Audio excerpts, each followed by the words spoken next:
three years ago, I went skydiving in Dubai, right? And skydiving is a really interesting confront with fear, right?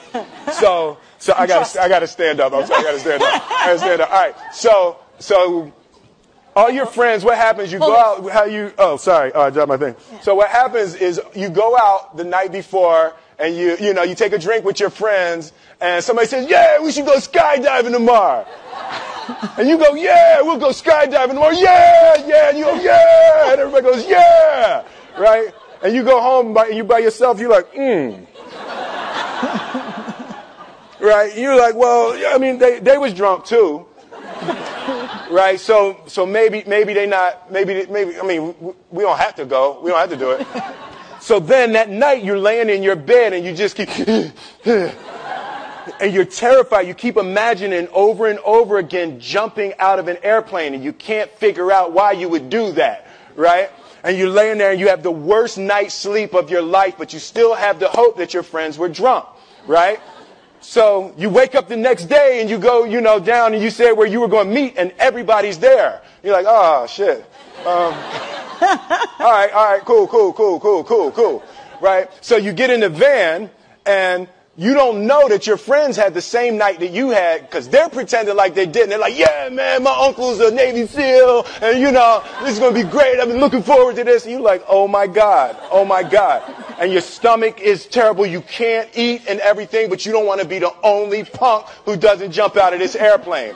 So you get there and then you have this safety brief. And you're standing there, and the guys will tell you, well, if the chute doesn't open, what's going to happen is well, why the hell, what could happen?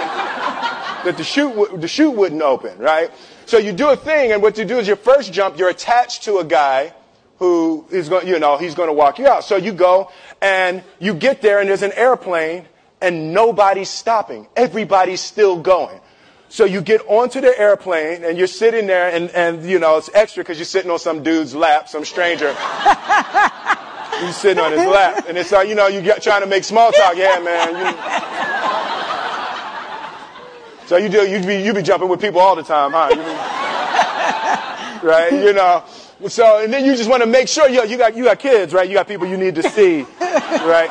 You just want to make sure he's serious, right? So you get in there. So everything's normal. So you fly and you go up to 14,000 feet, and you notice there's a light. It's red. And it's yellow and green, right? So right now the light's red. So then you start thinking at some point the light's going to go green, but you don't know what's going to happen, right? And you wait and it goes yellow and the light goes green and somebody opens the door. And in that moment you realize you've never been in a freaking airplane with the door open. Right? Terror. Oh, sorry, I'm spitting. Oh, sorry. No, terror. Right? So you go, and then, if you were smart, you sat in the back so you don't go first, right? And then people start going out of the airplane. And you go, and the guy walks you up to the end of the thing, and you're standing, and your toes are on the edge, and you're looking out down to death. And they say, on 3. And they say, 1, 2, and he pushes you on 2 because people grab on 3, right? Right? And you go,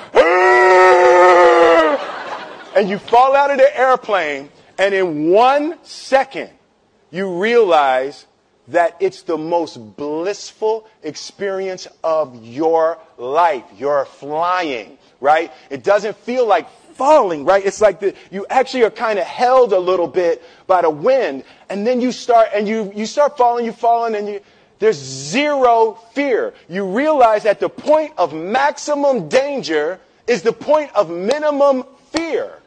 It's bliss. It's bliss. And you're flying. Right? And you're doing that, and then 20 seconds, 25 seconds, 40 seconds, and you have enough time to just kind of be like, oh, shit, that's that building. That's not like that, man.